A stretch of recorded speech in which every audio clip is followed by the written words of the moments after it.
भूमंडल और वसुंधरा पर समस्त नारी शक्ति को, मातृशक्ति को नमन वंदन। फिर मैं अपनी कवित्री बहनों को, कवि भाइयों को शीश नवाकर नमन और वंदन करता हूँ। मेरी कविता के शब्दों को जरा सुने और उनकी गहराई में उतरने की कोशिश करें। जिस समय द्यूत क्रीड़ा खेली जा रही थी कौरवों और पांडवों के बीच में, तो द्रौपदी का चीरहरण क्यों हुआ? क्या वहां पर कोई ऐसा महारथी नहीं था जो उसको रोक सकता था? थे, लेकिन सब बिके हुए थे और आज भी वही स्थिति है। तो मेरी जो कविता है, मैं यहाँ से मुख पृष्ठ पढ़ता हूँ कि जिस समय द्यूत क्रीड़ा खेली जा रही थी और द्रौपदी का चीरहरण हो रहा था, आखिर क्यों हो रहा था वो सुनिए जरा। जब जब यज्ञ खंडित होते हो, पापी महिमा मंडित होते हो, जब धर्मराज भी बीच सभा में बिल्कुल खंडित होते हो, तब गांडीवधारी अर्जुन और गदाधारी भीम अपने सिर को लटकाया करते हो, तब द्रुपद सुता यज्ञपुत्री का चीर उतारा जाता है, नारी श्रेष्ठ यज्ञपुत्री को वैश्या कह के पुकारा जाता है।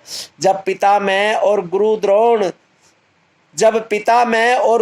द्रोण सब असहाय से बैठे हों, जब कुत्ते लोमड़ भालू श्रृगाल सिंगों पर ऐंठे हों, तब कृष्णा के आंचल को नंगा कर फाड़ा जाता है। कृष्णा द्रौपदी का नाम है। तब कृष्णा के आंचल को नंगा कर फाड़ा जाता है, ढके हुए जख्मों को फिर सरेआम उघाड़ा जाता है।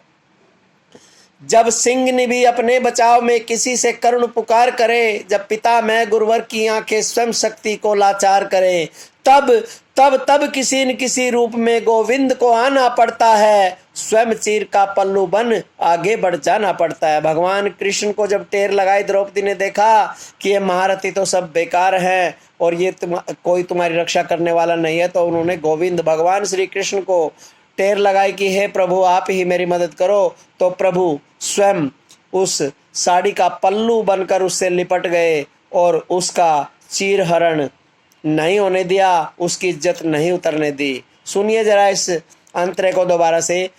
जब सिंह ने भी अपने बचाव में किसी से करुण पुकार करे, जब पितामह गुरुवर की आंखें स्वयं शक्ति को लाचार करे, तब किसी न किसी रूप में गोविंद को आना पड़ता है, स्वयं चीर का पल्लू बन आगे बढ़ जाना पड़ता है। जब सिरगालों की आवाजों पर सिंह गर्दन लटकाते हो, जब कायर भी रणबांकुरों पर अपना रौब जमाते हो, तब सृष्टि के रचनहार को युद्ध रचाना पड़ता है, स्वयं सुदर्शन चक्र थाम रण क्षेत्र में जाना पड़ता है। जब अनाचार आचार बने,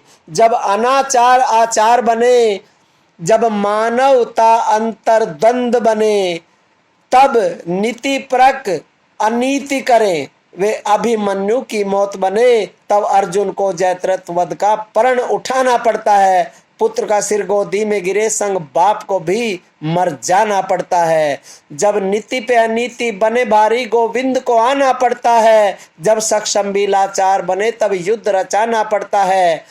जो स्वयं नीति के ज्ञाता हो, जो सब दुखों के त्राता हो, मैं यहाँ पितामह भीष्म और गुरु द्रोण की बात कर रहा हूँ, जो स्वयं नीति के ज्ञाता हो, जो सब दुखों के त्राता हो, यदि नीति परक नहीं काम करें, असत्य का जो वर्ण करें, तब भीष्म पितामह गुरु द्रोण को भी मर जाना पड़ता है। तब पितामह और गुरु द्रोण को भी मर जाना पड़ता है। गोविंद को आना पड़ता है, गोविंद को आना पड़ता है। और अब इस कविता के मैं प्राण पद पढ़ने जा रहा हूं, जरा ध्यान दे मेरी माताएं बहनें, सक्षम हो जाओ, अबला ना बनो, सबला बन जाओ। सुनिए जरा इस कविता के जो प्राण पद हैं उन्हें सुनिए। छोड़ो मेहंदी खड़ग संभालो, खुद ही अपना चीर बचा लो, सुनो द्रौपदी शस्त्र उठा लो, गोविंद बचाने नहीं आएंगे, दूत बिछाए बैठे शकुनी, मस्तक मुकुट सब बिक जाएंगे, सुनो द्रौपदी शस्त्र उठा लो, अब गोविंद बचाने नहीं आएंगे। ये कलयुग है। सुनो दोबारा से। छोड़ो मेहंदी खड़ग संभालो, खुद ही अपना चीर बचा लो। सुनो द्रौपदी शस्त्र उठा लो, अब गोविंद बचाने नहीं आएंगे। दूत बिछाए बैठे शकुनी, मस्तक मुकुट सब बिक जाएंगे। सुनो द्रौपदी शस्त्र उठा लो, अब गोविंद बचाने नहीं आएंगे। कब तक आस लगाओगी तुम बिके हुए अखबारों से, कैसे रक्षा मांग रही हो दुशासन के दरबारों से। स्वयं जो लज्जाहीन पड़े हैं वे क्या लाज बचाएंगे। सुनो द्रौपदी शस्त्र उठा लो, गोविंद बचाने नहीं आएंगे। कल तक तो अंधा था राजा, आज गूंगा और बहरा भी है। होठ सील दिए हैं जनता के कानों पर पहरा भी है। ये मैं उस समय की बात कर रहा हूं, कांग्रेस काल में, जब हर रोज बलात्कार और चीरहरण होते थे।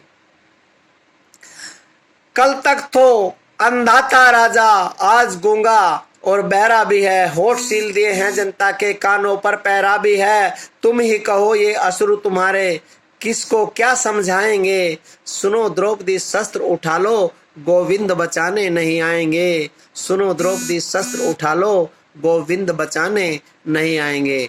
जय मातृशक्ति, जय हिंद, जय भारत। मित्रों, मेरी ये कविता आपको अच्छी लगी हो, पसंद आई हो, तो मेरा चैनल है नरेंद्र सिंह वर्मा, यूट्यूब पर जाकर पसंद कीजिए, उसको सब्सक्राइब कीजिए और कमेंट्स दीजिए। जय हिंद, जय मातृशक्ति।